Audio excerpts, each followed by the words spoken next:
അവരുടെ ജീവിതം നമ്മുടെ ജീവിതത്തിലുണ്ടോ? പരിശുദ്ധ റബീഉൽ അവ്വൽ മാസം നമ്മൾ ഇന്ന് വിട പറയാൻ പോവാണ്. അല്ലാഹുവിന്റെ റസൂൽ സല്ലല്ലാഹു അലൈഹി വസല്ലമ തങ്ങളെ സ്നേഹിക്കുന്ന ആ പ്രവാചകരോട് അനുരാഗം വെച്ച് പുലർത്തുന്ന ആ പ്രവാചകരോട് അകന്നാത്ത ആവേശത്തിൽ ഒരുമിച്ച് കൂടിയ എന്റെ പ്രിയപ്പെട്ട ചുറ്റുമൂലയിലുള്ള സഹോദരങ്ങളോട്, കരുനാഗപ്പള്ളിയുടെ ദേശക്കാരോട് എനിക്ക് ചോദിക്കാനുള്ളത്, നമ്മൾ ആ പ്രവാചകരോട് സ്നേഹം എത്രത്തോളം വെച്ച് പുലർത്തുന്നത്? എങ്ങനെയാ പ്രവാചകരെ സ്നേഹിക്കുന്നത്? സത്യത്തിൽ നമസ്കാരം ക്രിയാത്മകമില്ല, ദാനധർമ്മങ്ങളില്ല, നമ്മുടെ ജീവിതത്തിൽ പിന്നെ എന്താണുള്ളത്? ഒന്ന് മാത്രമുണ്ട്, ഉറക്കെ പറയാൻ, ആ പ്രവാചകനോടുള്ള സ്നേഹം. ഇല്ലേ? നമുക്കില്ലേ? എന്താ ഒന്ന് ഉറക്കെ പറഞ്ഞോടെ? ഇൻഷാ അല്ലാഹ് അല്ലാഹുവിന്റെ റസൂലിനെ സ്നേഹിക്കുന്നു നമ്മുടെ ഈ സദസ്സ്. റസൂലുള്ളാഹിയോടുള്ള സ്നേഹം കൊണ്ടെങ്കിലും അല്ലാഹു നമ്മളെ രക്ഷപ്പെടുത്തട്ടെ. ഒരു സഹാബി വന്നിട്ട് പറഞ്ഞു, നബിയെ, ഖിയാമത്ത് നാൾ എപ്പോഴാണെന്ന് റസൂലുള്ളാഹിയോട് ചോദിച്ചപ്പോൾ അല്ലാഹുവിന്റെ റസൂൽ ചോദിച്ചു, നീ എന്താ അതിനു വേണ്ടി തയ്യാർ ചെയ്യുന്നത്? മാദാ അഅദത ലഹാ, ഖിയാമത്ത് നാൾ എപ്പോഴാണ്, അതിന്റെ ഡേറ്റ് എപ്പോഴാണെന്ന് ചോദിക്കാം. അതിന്റെ അടയാളങ്ങളൊക്കെ പറഞ്ഞുകൊണ്ട് വഅദ് പറയുകയാണ് നമ്മൾ. അല്ലാഹുവിന്റെ റസൂൽ അങ്ങനെ പറഞ്ഞു കൊടുത്തുകൊണ്ടിരിക്കുമ്പോൾ ഒരു സഹാബി വന്നിട്ട് ചോദിച്ചു, അല്ലാഹുവിന്റെ റസൂലേ, ഖിയാമത്ത് നാളിന്റെ ഡേറ്റ് എപ്പോഴാ? ഡേറ്റ് എന്ന് പറഞ്ഞ അല്ലാഹുവിന്റെ റസൂൽ ചോദിച്ചു, മാദാ അഅദത ലഹാ, നീ എന്താണ് അതിനു വേണ്ടി തയ്യാർ ചെയ്തിട്ടുള്ളതെന്ന് ചോദിച്ചപ്പോൾ അദ്ദേഹം പറഞ്ഞു, ഇന്നി ഉഹിബ്ബുല്ലാഹ വ റസൂല, ഞാൻ അല്ലാഹുവിനെയും അവന്റെ റസൂലിനെയും പ്രിയം വെക്കുന്നു. ആ സ്വഹാബി വരെ പറയാ. അല്ലാഹു കൂട്ടത്തിൽ നമ്മൾ ഉൾപ്പെടുത്തുമാറാവട്ടെ. ഞാൻ എന്റെ നമസ്കാരങ്ങൾ കൃത്യമായി കൊണ്ടുപോകുന്നുണ്ട്, നോമ്പ് പിടിക്കുന്നുണ്ട്, സക്കാത്തുകൾ കൊടുക്കുന്നുണ്ട്, ഹജ്ജും ഞാൻ ചെയ്തിട്ടുണ്ട്. പക്ഷേ അതോടൊപ്പം തന്നെ ഞാൻ ആദ്യം കൊണ്ടു നടക്കുന്നത് ഒന്ന് മാത്രമേ ഉള്ളൂ, അല്ലാഹുവിനോടും അവന്റെ പ്രിയപ്പെട്ട പ്രവാചകനാകുന്ന മുഹമ്മദ് റസൂലുള്ളാഹി സല്ലല്ലാഹു അലൈഹി വസല്ലമ തങ്ങളോടുള്ള അടങ്ങാത്ത സ്നേഹമാണ്, അടങ്ങാത്ത താല്പര്യമാണ് എന്ന് പറഞ്ഞപ്പോ അല്ലാഹുവിന്റെ റസൂൽ സല്ലല്ലാഹു അലൈഹി വസല്ലമ തങ്ങൾ പറഞ്ഞു, അൻത മഅമൻ അഹബ്ബ മഹ്ബബത, നീ ആരെ ഇഷ്ടപ്പെട്ടോ, ആരെ താല്പര്യം വെച്ചോ അവരോടൊപ്പമാണ് നീ എന്ന് മുഹമ്മദ് റസൂൽ അല്ലാഹു അതോടൊപ്പം നമുക്ക് നൽകി അനുഗ്രഹിക്കുമാറാവട്ടെ. അല്ലാഹുവിനെയും അവന്റെ റസൂലിനെയും പ്രിയം വെക്കുക, അതാണ് ഈ സദസ്സിലൂടെ നമ്മൾ നേടിയെടുക്കുന്നത്. നമ്മുടെ ജീവിതത്തിൽ എന്നെന്നും ഉപകാരപ്പെടുന്ന ഒരു അമലായി പ്രവാചകരോടുള്ള സ്നേഹം നമ്മുടെ കടങ്ങാതെ പടച്ച റബ്ബ് നൽകി അനുഗ്രഹിക്കുമാറാവട്ടെ.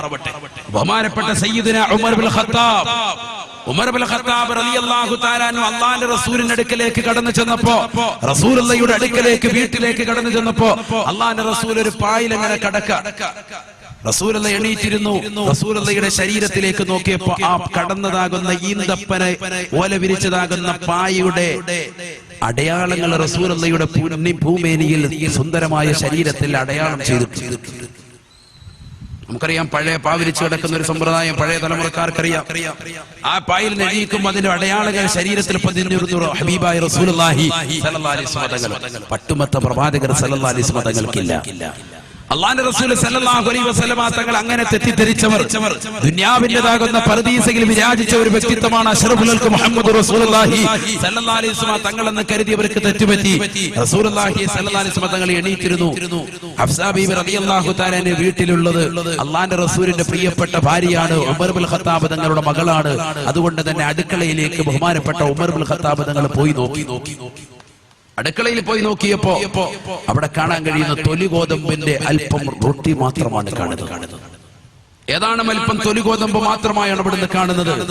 ഇത് കണ്ടുകൊണ്ട് കരഞ്ഞുകൊണ്ട് മഹാനായ ഉമർ ഇബ്നുൽ ഖത്താബ് റളിയല്ലാഹു തആല അൻഹു അല്ലാഹുവിന്റെ റസൂലിനോട് വന്നിട്ട് ചോദിച്ചു, യാ റസൂലല്ലാഹ്,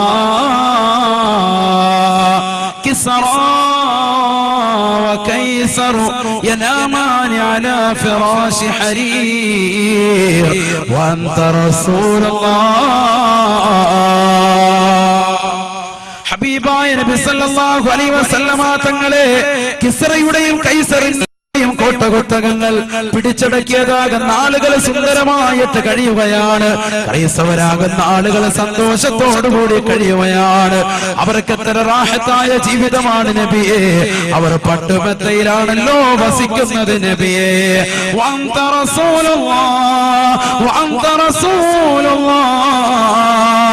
അവിടുന്ന് കാരുണ്യത്തിന്റെ കരസ്പർശം കൊണ്ട് മാലോകരുടെ മനതലങ്ങൾ മദീനയിലേക്ക് മാടി വിളിക്കുന്നവരല്ലയോ. അവിടുത്തെ അവസ്ഥ ഇതാണ്.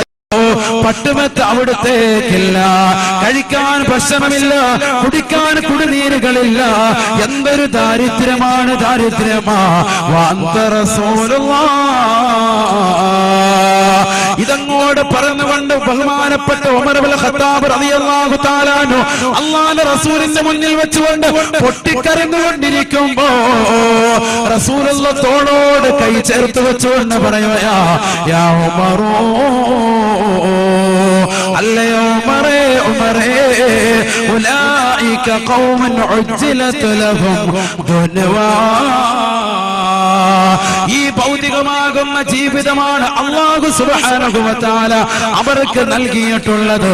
അവർക്ക് അല്ലാഹു സുബ്ഹാനഹു വ തആല കൊടുത്തിട്ടുള്ളത് ദുനിയവിയായ ജീവിതമാണ്. കിസ്റയുടെയും കൈസറിന്റെയും രാജാക്കന്മാർക്ക് പളപളപ്പിൽ വിരാജിക്കുന്നതാകുന്ന വ്യക്തികൾക്ക് അല്ലാഹു സുബ്ഹാനഹു വ തആല കൊടുത്തിട്ടുള്ളത് ഈ ദുനിയാവ് മാത്രമാണ്. വലനൽ ആഖിറ നമുക്ക് ആഖിറത്തിലെ വിജയമാണ് വേണ്ടതെന്ന് സയ്യിദുനാ റസൂലുള്ളാഹി. എന്റെ ശബ്ദം ശ്രവിക്കുന്ന പ്രിയപ്പെട്ട സഹോദരങ്ങളെ, എന്റെ പ്രിയപ്പെട്ട ഉമ്മമാരെ, നമ്മുടെ വീട്ടിലേക്ക് വാപ്പ കൊണ്ടുവരുന്നതാകുന്ന ആഹാരങ്ങൾ നമ്മുടെ പ്രിയപ്പെട്ട ഭർത്താക്കന്മാർ കൊണ്ടുവരുന്ന പൊതികൾ കണ്ടിട്ട് അവരെ നമ്മൾ സ്നേഹിക്കരുതേ. പാവപ്പെട്ട ഉപ്പ പ്രവാസ ലോകത്ത് കഷ്ടപ്പെടുകയാണ്, നമുക്ക് വേണ്ടിയാണ് അന്നം തേടി പോയിട്ടുള്ളത്. നമ്മുടെ പ്രിയപ്പെട്ട ഭർത്താവ് നമുക്ക് വേണ്ടിയാണ് കഷ്ടപ്പെടുന്നത്. ആ ഭർത്താവിനെ നമ്മൾ മറക്കരുതേ പെണ്ണെ. ആ ഭർത്താവ് കൊണ്ടുവരുന്ന എന്ത് വസ്തുക്കളായാലും സ്നേഹത്തോടുകൂടി എടുക്കണേ, കഴിയണേ. ഇന്ന് ഭൗതികമാകുന്ന ജീവിത ചുറ്റുവട്ടത്തിൽ കരുനാഗപ്പള്ളിയിൽ തന്നെ 17-കാരിയാകുന്ന സഹോദരി കഴിഞ്ഞ ദിവസം ഒളിച്ചോടിയ വാർത്ത ഇന്ന് എല്ലാ പത്രമാധ്യമങ്ങളിലൂടെ നമ്മൾ കേട്ടറിഞ്ഞതാണ്. എന്റെ പ്രിയപ്പെട്ട സഹോദരങ്ങളെ, 17ന്റെ നിറകുടകളാകുന്ന സഹോദരിമാര്, പ്രസ്തുവിനെ വിളിക്കുന്നതാകുന്ന സഹോദരിമാര് സ്വന്തം ബാപ്പയെ ഉമ്മയെ മറന്നിട്ട്, സ്വന്തം സഹോദരങ്ങളെയും കൂടപ്പിറപ്പിനെയും മറന്നിട്ട് ഇന്നലെ കണ്ടതാകുന്ന കാമുകന്മാരോടൊപ്പം ഇതര സമുദായത്തിലെ ചെറുപ്പക്കാരോടൊപ്പം ഒളിച്ചോടിക്കൊണ്ടിരിക്കുന്ന ഈ കലുഷിതമാകുന്ന അന്തരീക്ഷത്തിൽ നമ്മുടെ വാപ്പയും ഉമ്മയോടുള്ള ബാധ്യതകൾ മറക്കരുതേ. നമ്മുടെ വാപ്പയും ഉമ്മയും നമുക്ക് നൽകിയ സ്നേഹം ഒരിക്കലും മറന്നു പോകരുതേ. പെങ്ങളെ 18 വയസ്സ് വരെ നിന്റെ ജീവിതം മുഴുവനും ഏറ്റെടുത്തതാകുന്ന നിന്റെ വാപ്പ, ആ വാപ്പയുടെ സ്നേഹം നീ അറിയാതെ പോകരുതേ. നീ കൊച്ചുനാളിലായത് മുതൽ നിനക്ക് മുലയൂട്ടി വന്നിരിക്കുന്ന പ്രിയപ്പെട്ട ഉമ്മ, നിനക്ക് ഭക്ഷണം നൽകുന്ന പ്രിയപ്പെട്ട മാതാപിതാക്കൾ, അവരുടെ സ്നേഹവും ലാളനയും നീ അറിയാതെ പോകരുതേ, മനസ്സിലാക്കാതെ പോകരുതേ. ഇന്നലെ കണ്ട കാമുകന്റെ ബൈക്കിന്റെ പിന്നാമ്പുറത്ത് കയറിയിട്ട് നിന്റെ പ്രിയപ്പെട്ടതാകുന്ന മാതാപിതാക്കള് കരിവാരിത്തേക്കുന്ന അവസരത്തിൽ മോശപ്പെട്ടതാകുന്ന തലത്തിലേക്ക് നിന്റെ ജീവിതത്തെ കൊണ്ടുപോയി അവസാനം കോടതി വരാന്തയിലേക്ക് എത്തി. കോടതി മുറിയിൽ വെച്ചുകൊണ്ട് വക്കീൽ നിന്നോട് ചോദിക്കുകയാ, അല്ലയോ സഹോദരി, 18 വയസ്സ് വരെ നിന്നെ വളർത്തിയ മാതാപിതാക്കളെ നീ മറക്കുകയാണോ? ഇന്നലെ കണ്ട സഹോദരനെയാണോ നിനക്ക് വേണ്ടത്? അഭിഭാഷകന്റെ മനസ്സിൽ തിറക്കുന്ന ചോദ്യത്തിന് മുന്നിൽ പോലും പതറാതെ ചിതറാതെ മോശപ്പെട്ടതാകുന്ന വാക്ക് പറഞ്ഞുകൊണ്ട് ഈ വാപ്പയും ഉമ്മയും എന്നെ സ്നേഹിച്ചിട്ടില്ല, ഇവരെന്നോട് സ്നേഹം വെച്ചിട്ടില്ല എന്ന് പറഞ്ഞുകൊണ്ട് അല്ലാഹുവിന്റെ ഖുർആനിനെ തെറിവിളിച്ചുകൊണ്ട് പരിശുദ്ധ ഹദീസുകളെ മാറ്റിവെച്ചുകൊണ്ട് ആ വാപ്പയും ഉമ്മയെ മറന്നുകൊണ്ട് ചെറുപ്പക്കാരന്റെ കൂടെ ഇറങ്ങിപ്പോകുന്ന പെങ്ങളെ, ഈ ദുന്യവിയായ ജീവിതം മാത്രമല്ല, നിനക്കൊരു പാരത്രിക ജീവിതമുണ്ട്, ഓർക്കണേ. ചിറ്റുമൂലയുടെ മണ്ണെന്ന് പറയുന്നത് ആത്മീയമാകും ഉന്നമനം കിട്ടിയ മണ്ണാണ്. പഴയ കാലഘട്ടം മുതലേ തന്നെ ഉലമാക്കൾ വന്നുകൊണ്ട് വാഴ പറഞ്ഞിട്ടുള്ള മണ്ണാണ്. ആത്മീയ മേഖലയിൽ ഉല്ലസിച്ച മണ്ണാ. അതുകൊണ്ട് തന്നെ ഓർമ്മപ്പെടുത്തുകയാണ്, നമ്മുടെ നാടിനെ കളങ്കപ്പെടുത്തരുതേ, ഈ നാടിന്റെ ഐശ്വര്യത്തെ ഇല്ലാതാക്കരുതേ.